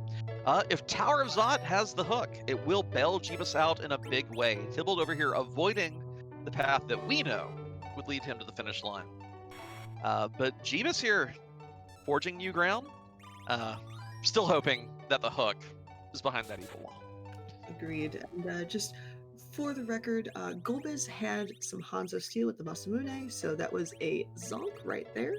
Again, unless someone finds that Sand Ruby. And the Morpheus, the CPU fight at Twin Harp gave the Bahamut summon. So we found some zonks, and but we did get some fantastic Robo music, the Robo theme from Chrono Trigger. Possum at this point electing not to pursue his other Earthbound option with the Baron Key and the goodies at Feymarch, and is going to the right location. Going to be finding the Luca Key here, putting him in great shape. Jeebus really needs to see a hook come out of this check. We know now that the hook is not here. It is in Feymarch. But how So, about Cecil? Yeah, maybe too little, too late. I'm kind of curious. Because both of those characters start at level 1 when you get them, correct? Yeah, Cecil does start at level 1. With the 10 key items, it doesn't take long to get him dishing out tons of damage anyway. But who do you elect to get rid of here? Choose, but choose wisely. I almost had a brief heart attack when I saw Jeebus almost chose not to take the equipment when I saw that crystal or that cursed ring on Poor. Whew. we definitely have a melee team go burr on Jeebus' side, especially with some spicy magic guards that he has to defeat. Oh yeah, a nice free fight again. If we, well, they don't have the boss bit. You can status them. You can just out damage them. If you have hourglasses, you can freeze them in time. Tibble, you have a Luca key. Follow your objectives. What are you doing? Don't we always say that? Haven't we said that tournament after tournament? Chase your objectives and hope that everything else shakes out. Check your freebies, do your objectives, and yeah, that could potentially seriously hurt Tybold if he does not chase that Luca key ASAP. That silent staff on Porum doing work. All right, so this is what is going to determine it. If Jeebus gets the hook here, I believe he will be the first of our restream runners to make it to the Z fight.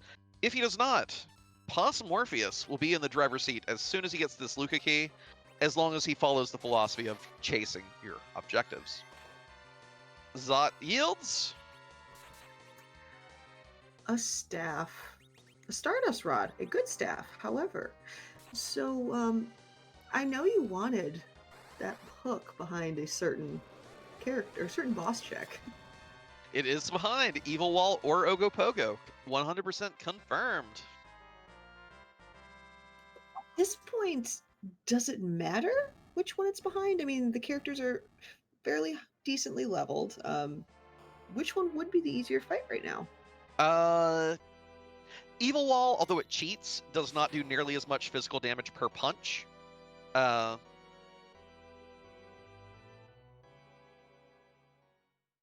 It's a bit of a toss-up. And Possum Morpheus taking the white Perubi, but running back in there rather than seeking easier foes elsewhere. Really intent to take down this boss. I mean, we know that it's a really good option. Jeebus, meanwhile, is headed to Feymarch. I assume we're also going to see the wall first, just because that lets Cecil get more... Assuming it is at Ogopogo. Like, okay. The wall will be easier, and it'll power up your Cecil to dish out more damage in the Ogo fight. Because you're not going to be doing so much magical damage in the Ogo fight. You're going to be doing far more physical, and thus having the extra levels on Cecil will be handy. Yes. Looks like Jeebus fighting the true boss of the NPC right there before they got into the inn and shop. It's so funny that they're like these fast-moving NPCs that you barely touch them and they slow to a crawl. It's like, friend, let me stay by you as long as possible.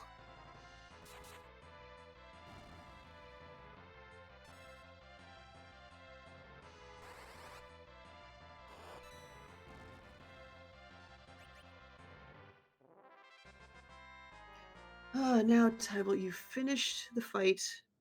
You're gonna see your Zonk. Where are you going, my buddy? Good sir. Yeah, Tybalt actually still has a decent chance here to stay ahead of Possum Morpheus, but he has to chase the freebie. I mean, he has to chase the objective. I believe Tybalt's not done Baron yet, and this will spit him out right at Baron, and that could be a nasty temptation away from the true path. But we are getting that evil wall fight for Jeebus, so 1 hour later. I knew it.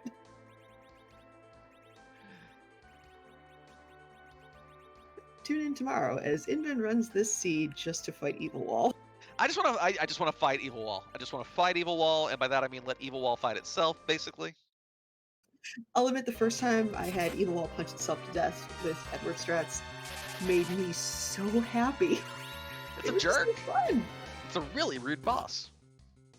Now, you keep talking about this Strat also. Unfortunately for Tybalt, he is chasing that Baron key, so that's going to be winding up a huge double zonk. But in terms of Evil Wall, I don't think every single spot can have that self-kill. Is that correct? Right. Evil Wall, it's basically a ratio of Evil Wall's HP to its physical attack. So spots where it has relatively high physical attack and relatively low HP will allow it to tear itself to pieces.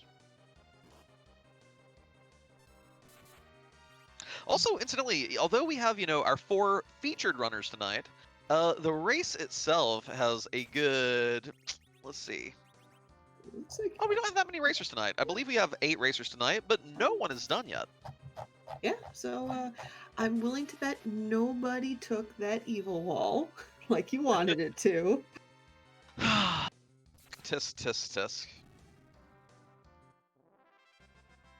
But alas, the evil wall has been torn down. Jeebus is the first runner to see what is behind that spicy, spicy boy. And funny story. It is Hook behind Ogopogo. I'm excited. That's brutal. That's nasty. I love it. See, this whole time you've been like, fight the evil wall with any stress, and internally I'm going, fight Ogo, fight Ogo, fight Ogo, fight Ogo. I'm always a fan. So there's good things and bad things about the Ogre fight here. The good news, the really good news, is that Jeebus has Cure 4 on Rosa, Cure 4 on Fu, has multiple sources of Blink to deal with those physical attacks. Because it will it will one-shot anyone, especially after it opens with a double wave. And for those unaware, that double wave will take your party down to half health. You get no say in the matter. You lose half your total HP at the beginning of the fight. Too bad, so sad. Plus Morpheus here, headed over, gonna see that this is the alt gauntlet, but I'm curious if he takes it just because you 10 key items, double XP. This is your grind if you want it. Well, that is a very good point on that one there. Yeah, with 3 white oh, did Portum with the blink because of the heroin route? I believe so. Living her best tele life. What is going on there? Betrayal left and right for Jeebus from his team tonight. This is probably going to be a seed that Jeebus is going to glare at in the future to come. But again, Jeebus in great shape here. Well, that part wasn't so good. But again, we have 2 sources of Blink. We have Cure 3 and Cure 4. So this fight is basically in the bag. Won't necessarily be quick, but it should be completable. And Jeebus is like, I really need to back row my Cecil at some point. There we go. There's the big hits. Did you know that characters do roughly half damage from the back row? Unless they are... Oh, do you want to tell everyone about the back row glitch, Asuka? I mentioned it, but what does that even mean? Oh boy, making me tell important stuff. Here we go. Whew. Okay, so if characters are in the front row, they do full damage to front row enemies. But if they're in the back row, they can't really reach quite as far, so they can only do half the damage. Now, because of limited coding and other mumbo jumbo and sorcery that is a pay grade vastly above my head, there is a fun thing you can do in the form of a back row glitch. There are items that if you look in the menu and you look in the description that have a arrow signal or a symbol on them, that says that that is a back row capable item. So you do full damage from the back row. Cool. But swords don't have the arrow. You are correct. So what the back row glitch is you can hold on for the briefest of moments to a item that has that back row arrow on it. Swap it out, and that character now permanently can hit full damage from the back row because old coding and sorcery. And I see a lot of go modes in chat. It looks like we've got... Oh, yep, Jeebus has finished his Ogo fight, and he has, lo and behold, the hook. So Jeebus is officially in go mode once those tails are turned in. Yep. Technically only needs to turn in one of them. I'm curious. We know it's going... He The has a rat tail preference. is probably going to be the sand ruby. That is the only one left that we don't know the location Oh, of. that's true. That's true. We've seen literally every other spot. So yeah, absolutely. Rat tail will be sand ruby. Pink tail will be well, I guess we'll see. But with the back row glitch, I always forget this because bows and arrows are back row items. Shocking, I know. So when you try to use to activate the back row glitch on a character, do you have to equip both the bow and the arrow, or can you just equip the bow? Also, because handedness is a big factor in this game, shout out to Palom and Kane, who are both left-handed and therefore fantastic, as a fellow lefty reporting in on that. Does it matter which hand those items go in? All right. So, bows and arrows, you do have to equip both the bow and the arrow. But it does not actually matter which hand they are in. It matters in general for dishing out damage, of course. If you're holding them in opposite hands, you will do reduced damage. But you still get the back row glitch. It does, however, matter for edge. With the boomerang or the full moon, you definitely want to put in his right hand. Unless his right hand is empty, then you can put it in his left hand, if I recall correctly. I just put it in the right hand so I don't have to remember that edge case. But Fair enough. yeah. Oh, also, by the way, Jeebus was mentioning earlier that he's able to beat Zeromus with a solo foo, basically, so there's no need to grind here. We're on our way. Oh, totally. And speaking of on our way, I know I've had a rough day. I've had a rough week with work, and I'm feeling really sleepy right now because there's a lot of Z's in chat, and it's the easiest joke that I can remember for this flag set. So, do you want to explain to them that or why there's a lot of Z flags in chat? Yeah, so this is the open world Final Fantasy IV randomizer. We randomize so many things, but some things we keep true to vanilla. One of these things is Zeromus' script. We're not going to throw that boss elsewhere. I mean, kind of have the craft of the crystal to fight it anyway. But what we do randomize is its form, not its function, just its form. That Z flag was, well, originally in the early days of the randomizer, you had to actually flip the Z flag on. It's default behavior now because we love it. We love it so much. And yeah, there are what now? Over 450, 460 Zeroma sprites in the pool? A good amount of them, yeah. So we are always very curious when we go into this fight. Whose butt are we gonna kick tonight? And also a quick shout out, as we are seeing the Z fight take place, we did actually just have our first place finisher. Microcords has snuck in and took that first place from potentially Jeebus's screen with a time of 1 hour, 30 minutes, and 18 seconds. So quick shout outs to Microcords for that first place. Very well done. First place over 90 minutes, in spite of all the varied options this flag set offered. GPS rolled a pretty nasty one. That hook at Ogo Pogo at Leviathan definitely stymied that entire path. And when folks go to the moon, they love to do bottom up. They sometimes fade that Murasame, that pale dim altar from vanilla. And it definitely made for a longer seed tonight than you may have expected. So, quick shout out to everybody in chat that has died to that sun, myself included. Jeebus, burn that sun. You know, I remember in one of the Super Mario Brothers, I think the Super Mario Brothers 3 cartoon, actually, yeah, it would have been the Super Mario Brothers 3 cartoon. Luigi's trying to help Mario do something. He goes, "I'm sorry, Mario, the sun was in my eye." And that sun comes out and goes, "I was not!" And then proceeds to start chasing them, being super, like, angry and trying to wreck them. So. I actually have a DVD of the entire series of that show. Nice. Also, shout out to the Super Mario Brothers Super Show, which was probably one of my favorite shows as a kid. Oh, Captain Lou Albano. What a guy. Captain Lou, Danny Wells. Oh, that combo. You know Elvira appeared on that show. Yes! And my favorite wrestler, Rowdy Piper, because of Captain Lou, also appeared on that show. Elvira, that classical character for children of all ages. What? Okay. It's like, don't worry about it. Yeah, so those of you who are new to the randomizer, do not try this at home. Jeebus is in here going after the Z fight at very, very middling levels, using his expert knowledge of nerfing Big Bangs, along with a couple of big hitting sticks. That crystal sword swinging for 5,000 damage there, doing work. But Jeebus here is going to carefully be nerfing the Big Bangs as they come, so they can't do more than 1,200 damage. You do have to eat a counter nuke for that, of course.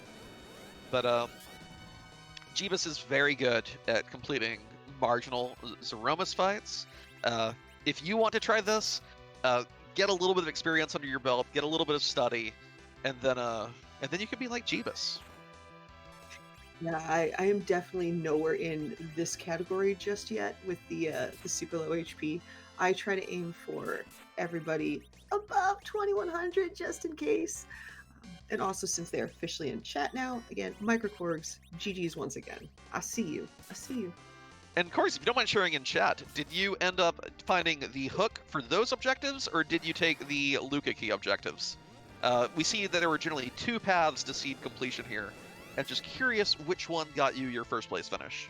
What Inven really wants to know is, when did you fight Evil Wall? If you fought Evil Wall, how soon? Korg's got the Luca key and actually chased the objective.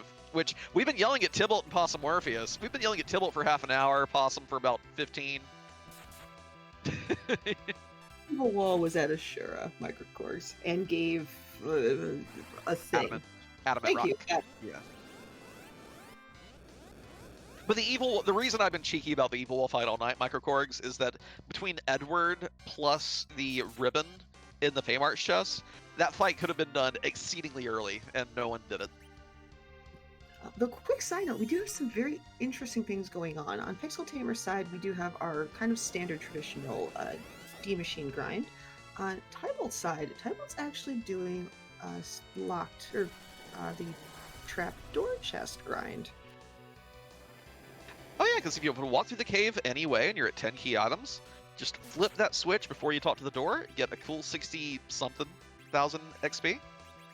Not shabby. Korgs, yes. Possum Morpheus wrapped up cave value recently, and Jeebus did it. Wait, no, Tybalt did it very early. It was Tybalt's first moon check. Also, side note, you mentioned a solo foo. There are rocks falling on Jeebus' side. Oh no! The black screen. No. So, if you're casting spells on your team, it's very important that. Yeah. So okay. So worst betrayal for Jeebus tonight: Edwards or Foos? Edwards was just kind of funny. That's true. But yeah, that's real unfortunate. But Jeebus here again. No one else on the screen, even in the fight.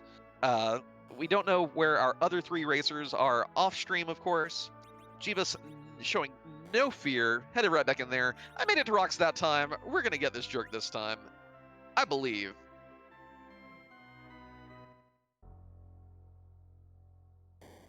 And yes, good Coop from chat. The response will always be Edward from me.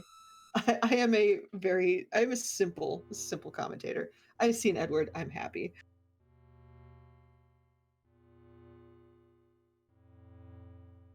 So this Odin fight here, the punch is not so bad, but the Zantetsuken attack will do ridiculous damage. But we have some sources of nuke. One of the big differences between Possum Morpheus and Tybalt is that Possum did the alt gauntlet at Bahamut after hitting 10 key items. Tybalt did it beforehand. So Possum is over here rocking those high levels, high damage on his mages. Although, this is gonna hurt. So, when talking about Eddie... Yeah. Yeah.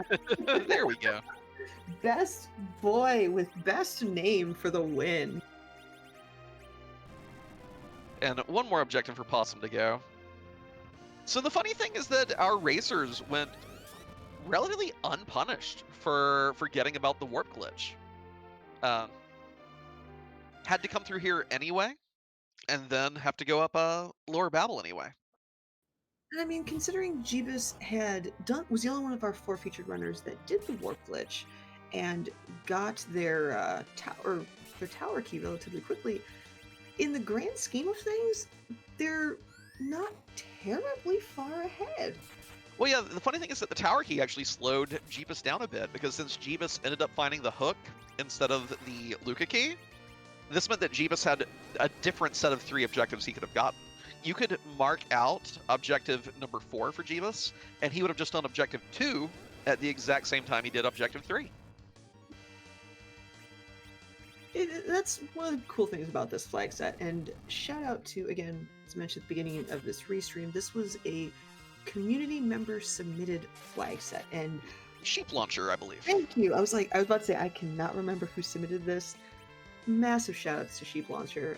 It's been a really fun flag set to watch. I know I played it a day or two ago, and I had a lot of fun with this set. So it's got a lot of potential variants, and yeah, like Ground 5 said, you did good, Sheep. Use a good sheepy boy. You know, I'm wondering, by the way, so Jeebus has the tools to do the forge. I'm wondering if apples are for sale at Kakul shop. That would be pretty nice to have, just to get Addy above 1200, just to make sure that he can survive a nerf Big Bang. That'll be interesting to see. I mean, we probably won't see it, but my curiosity is nevertheless fully involved at this point. What am I saying? Jeebus is just gonna win the fight outright. Don't need no stinking apples. You just need some sunglasses. Oh, throwing shade on the runners. You ought to be ashamed of yourself. I cannot blame my sunny disappointment on that one. I'm not Baka, that's all I've got, so don't try me for more. Bakaska. Bakaska? Baka. I can't even say that. I think the bot took her revenge on you and broke you all of a sudden. Askabaka? Asbaka. I don't know.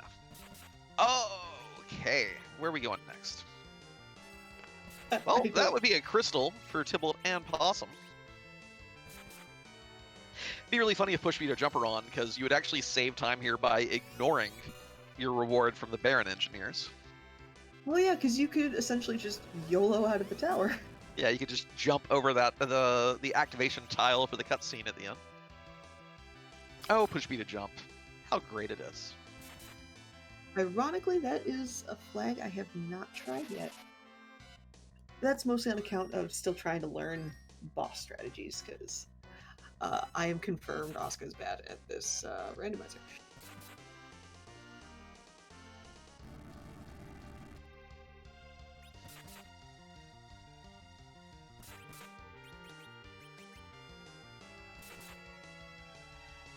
Most likely Possum and Tybalt, since those are two feature runners that did in fact do that cave value grind. Chances are they both got the pass. They're both going to stop by Troya, and they're about to see our ever favorite Sonimus. Tybalt taking a quick look at the hole in the ground, just saying, like, hey, this is a nice hole. I'm hanging out here for a little bit. So yeah, I did this with a tiny little key. I still don't understand logically why that worked. But we have rocks falling, and oh, that is a nice dodge on Fu. Oh boy, let's see if the wall is still standing this time. So the word of the night is fumarole, an opening in or near a volcano through which hot sulfurous gases emerge. Fumarole. Oh, with the Meteo dodge at that. Ooh. Oh yeah, there we go. The wall was not up. The wall was not up. Ooh, and another dodge. You can check and see if the wall is still up by either queuing up a white magic spell or a healing item. As long as you don't have other stats stuff going on, you can look and see if wall is listed next to your character's description over on the right, and it was not there when Jeebus put that Starvel on, so... And thankfully, with that wall re-up, with that reflected nuke, not only has Jeebus gotten the flash crack and the boom, but Jeebus has officially finished the race in second place with a final time of... It looks like... 42.02. 142.02, so put some more GGs out in chat for Jeebus. And we'll be seeing if Jeebus wants to join us for an interview shortly. But meanwhile, Tybalt and Possum Morpheus about to go head-to-head here with the sun itself.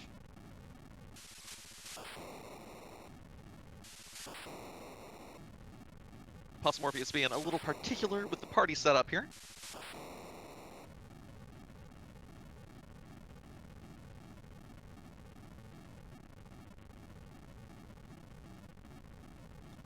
Now, one thing I learned not terribly long ago is that, yeah, you don't actually necessarily need to revive everybody going into that fight, because they get an auto revive right away, or an auto full HP empty top off. Yeah, but what you can't do is you cannot enter the magic menu of the character who's dead. So It's true. that's why Posmorph is bothering to life people up there. Wanted to arrange his Cure 4s, his Holies, his nukes, just to have everyone squared away to be ready to go. No, you know, sometimes it doesn't necessarily save time, especially if you're buffering everything with animations, but it is so annoying to have to scroll down to the bottom of your magic menu over and over in this fight. Point, and we just did get the notification that Jeebus joined us in chat. Jeebus, GG's on that really fun one to watch. Yeah, I had a lot of fun. This is a pretty fun flag set, and trying to find that last key item is always interesting. Yeah, I wanted to point out one thing to you and then ask you another question. The one thing I want to point out is that you are the only featured runner to have warp after doing Dwarf Castle. And you were the only one who got punished for it because you ended up having 3 other objectives you could have done anyway. Yep. But the real question inquiring minds want to know is, who is the bigger traitor, Kane or Edward? It's gotta be Edward. It's gotta be Edward. My god! I've never seen a witch burn go that badly for me so quickly, and I was like, oh, well, this is okay, right? Like, one of them's gonna, oh wait! Yeah, Edward's gonna kill everybody. And then himself. I'll be brutally honest. Inven and I might have kind of been laughing at that fight. All And of by chat that, I was. mean extremely. We did not. We felt horrible for you. Hey, you still took second, first with the Restream Racers, but holy crap, it was slapstick in action. Like Scala clipped it. I'm not sure if it's been posted in Clips and Seeds yet, but you really should go back and rewatch that just to show everyone how bad your luck can be at that point, because it is truly impressive how nasty. Oh, trust me. Yeah, I was laughing. I was laughing my butt off too. Like, when that first hit by Edward goes out, if you are sharp and on your game and not like distracted by your own laughter, you'd probably reset at that part. But I wanted to see it play out. It was good. It was good. I was thinking, oh, are we going to see a Quake from Palom or a Meteo from Fu? And Eddie's like, excuse me. I got this. Good. Oh yeah, if you do want to check it out, Scala has posted it in the chat for you to enjoy now that you're not living it firsthand. And I feel so bad too, because we called it. It's like, you know who is always on the Baron throne? It's always Wyvern. But hey, we have Witchburn on tonight. How bad could it? Oh. How bad could it? Yeah. And then things happened. Oh yeah. Oh, by the way, big shoutouts to Zoe for posting that list of status priorities in the newbies corner. Came in handy. Oh yeah. Taking advantage. I was worried that it would do the kind of thing that like Lugay's virus does, not virus, Lugay's poison does, but no, that was beautiful. Very well executed. You recovered nicely. I love seeing the swag. I don't need to save. I know the tricks, and getting through it that time. So yeah, that went very well. Everything wanted to hide from you till the very end, but the way you did your fights, the way you cleared through the seed, the fact that you remembered the warp glitch and were prepared for it, beautifully executed start to finish, especially that low-level Zeromus fight. Felt real bad on the first fight, but we knew you were going to get it on the rebound. That was just super clean, super great. If you could change one thing you did that seed, what would you revise in your game plan in retrospect? I might try going top-down on the moon, I guess. I think that might have yielded one of the other key items that, or I guess I was only looking for the Luca key at that point, right? Yeah, Luca key was at the Peldam spot. Luca key or the hook, so if it was one thing, I would have gone top-down, I guess. But I was feeling so confident in my run, I went for the numbers play, and sometimes the numbers don't work out. Yeah. Yep. So, and I know Inven's being very nice and not asking this. So, Evil Wall. Evil Wall. Any thought in your mind to take that on any earlier than you did? Oh no. Oh no, absolutely not. Okay, because I was Here it longing is. for someone to do that fight early because the ribbon plus Edward plus Spoon makes that fight free even at like really low levels, as long as you get your hide off, because the ribbon protects against the crush attack. Yep, that's true. I thought it would take too long at the time when I saw it. Um, I really like to do main key item locations if I can, or do something dense like all the moon locations first. If I have to take a long time to do an evil wall because it has to attack like what 16 times before I can even come out and start damaging it, it just feels like such a gamble, especially early on, and I wasn't sure if it would pay off. Gotcha. I was just at the end when you were going back there, I was so hoping it had the hook instead of Ogo, just because I would have loved to have seen a Galaxy Brain play for an early hook and someone to just smoke the seed by even faster than the first place finish did. But with Ogo Pogo holding the hook, of course, that's yeah. Yeah, that's a little bit. That's a little bit difficult, right? Yeah, little nasty. I little nasty. I remember peeking that boss. I was like, oh, maybe this is Plague. Plague's still around. No, that's not Plague. That's like the complete opposite of Plague at this point. The only thing worse that could be there might have been Wyvern. Oh no, I think Wyvern was in a much worse spot given Oh, what happened man. the first time. Wyvern Oh, loves being man. as far away from a save point as possible. Just Oh, loves it. absolutely. Just loves it. Second boss of Tower of Zot. You know, let's Second fight of see. Dwarf Castle after the first Mhm. fight is somewhat onerous. Oh yeah. Oh yeah, that's true Anytime you're too. locked into a fight or a chain of fights and you can't see it coming until you're like, well, here we go. Yep. Well, So yeah, Jeebus, any last minute comments from you, Jeebus, or thoughts? I don't think I have many other thoughts. This was a fun race. I want to thank the Restream team, as always, for putting on this great show for us, and big thanks to the community for showing up. hey, GG's again. Very well done. And yeah, have a good night. Thank you again for volunteering and being one of our featured restreamees. You're welcome. Thank you, and have a good night, everybody. Night, Jeebus. Okay. Bringing you back to the action, we have Possumorpheus and Tybalt both tearing down the sun. Possumorpheus entered the fight just a few seconds after, but there's a flash. The Reflect strats have taken the day. You know, that Crystal Sword and that Spoon did some good damage. Well, pardon me, just Crystal Sword for Tybalt. But the Reflect strats cut that HP in half, and Possumorpheus taken third with a 150-37. I'm sure Tybalt will be following up soon. And actually, what's interesting about both Tybalt and Morpheus during the interview, they both wiped, and Tybalt, I believe, wiped during rocks. Oh no, that you know you got sniped because of making just a minor error like that. So definite GG's to Possum, and looks like Possum will be joining us momentarily. So hold please for that fun that fun interview. And meanwhile, on Pixel Tamer's side, Pixel has officially found the bonus round for Derek Mist, so that should be a fairly straightforward fight. And sure enough, D Mist is down, and Possum Morpheus is in here. So Possum, GG's on the third place finish. How'd you like that seed? Oh, thank you very much. I thought it was absolutely fantastic. I thought I would kind of meme it up a little bit, and I hope I gave everybody all the things that they wanted and then some.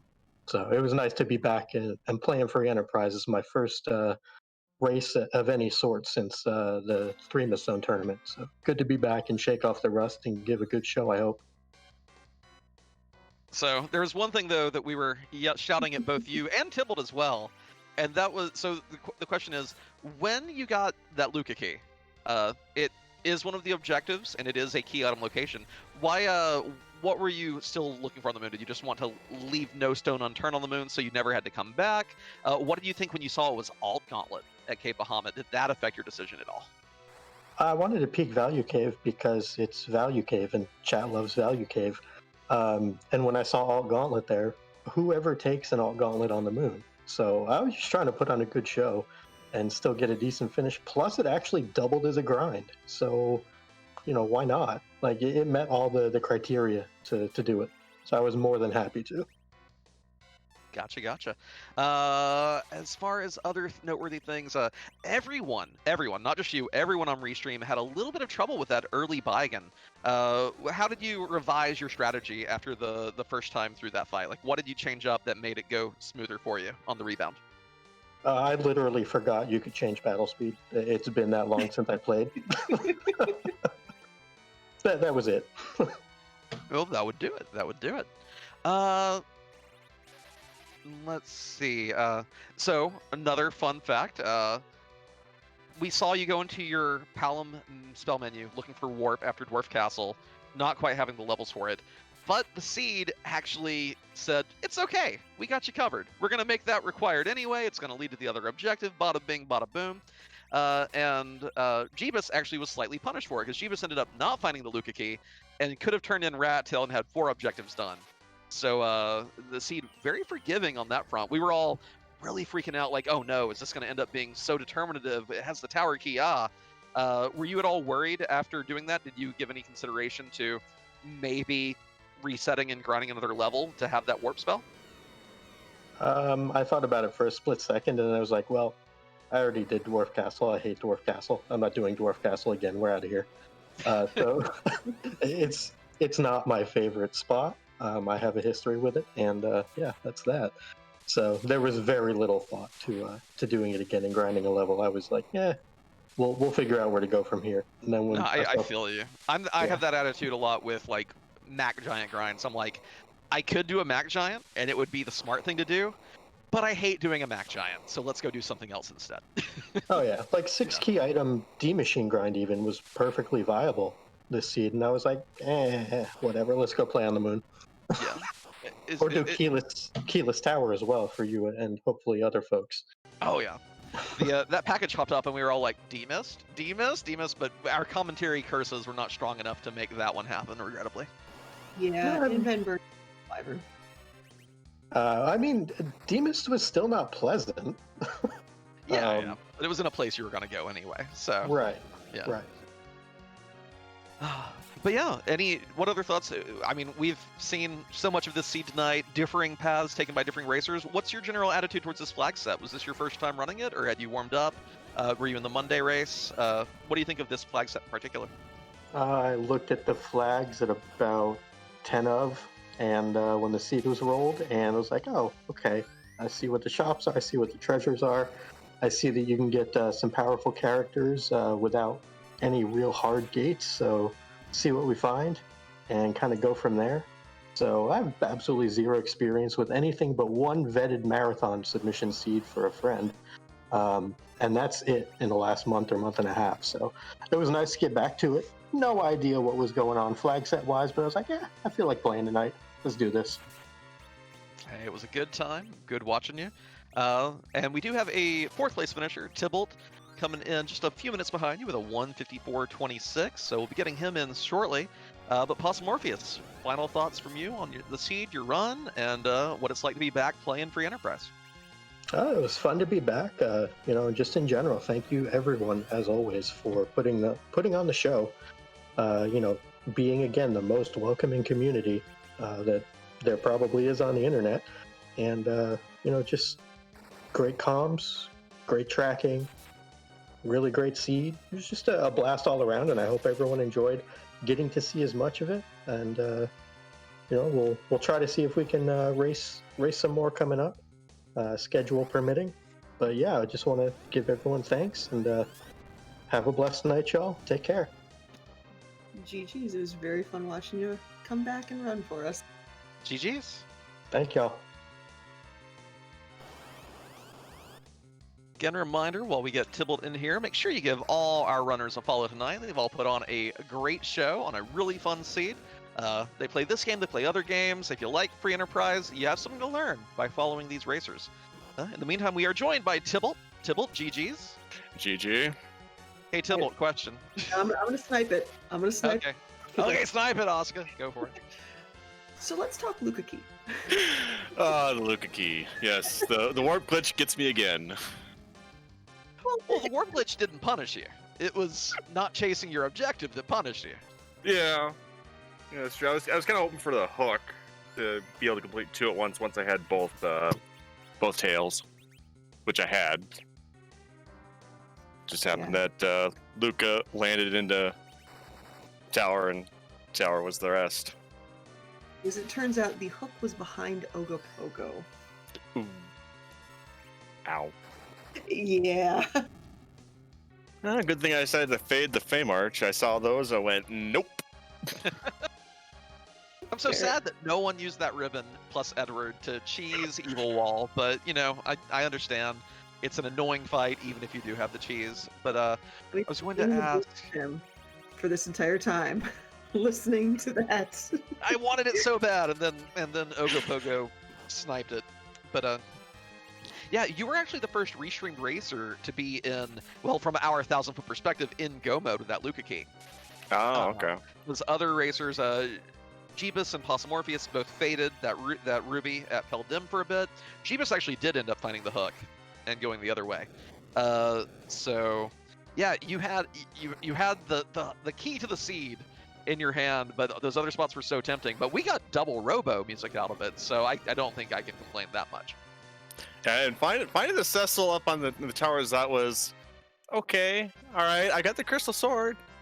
And then later on, you get Adventure. It's like, okay, well, I need to do Luca Cave.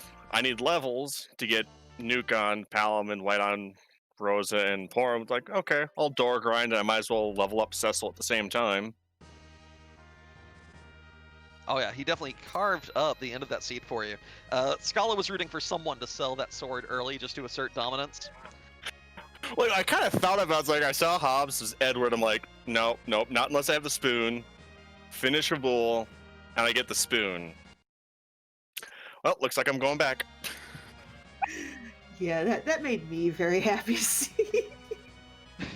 This is just all around a fun flag set to watch. Like, how is it to actually just run it? It's quite interesting. You know, you're always kind of thinking of doing multiple objectives together. You know, like if I get the hook, will I have both tails to do 2 objectives at once, or am I going to have to try and fade one and do another one instead? But finding that Fu on the moon was nice because I was able to, you know, who needs grinding when you have Alt Gauntlet on the moon? Agreed. Yeah, I was actually a little I was shocked you had bought so many hourglasses early on when you got them, and then we see that fight, and I'm like, okay, well, never mind. Tibble, you showed me. I was hoping to find Sirens and maybe, you know, do some gold reuse, and then it just happened that Alt Gauntlet was there. I'm like, hey, prepared. Yeah, and I still needed to get spells on Fu, so I'm like, oh, I'll take it, and I'll get levels and everybody else at the same time. Win-win. Yeah, any thoughts, comments? It was absolutely fun to watch. I know we noticed that that unfortunate wipe at Z at the end there, but you recovered beautifully after that. For the most part, the second entry, Cecil didn't have the Crystal Sword equipped, just straight Avenger, which I noticed halfway through the fight. Like, oh. But no, it was, all in all, really interesting to see, except for that Baigan at Fabul and then the Val at Baron Inn that just did not play nice with me tonight. Yeah, that Baigan really put. I mean, everybody wiped multiple times that Baigan, so that was a surprisingly brutal spot for him there. Right, even with the Porum with the heroine robe, she was still taking quite a bit of damage. But no other comments really on the seed. You know, thanks for commentating. I'm guessing it was Oscar and Inven doing the commentating, while Antidale was tracking, and Gundam Pilot's doing restream.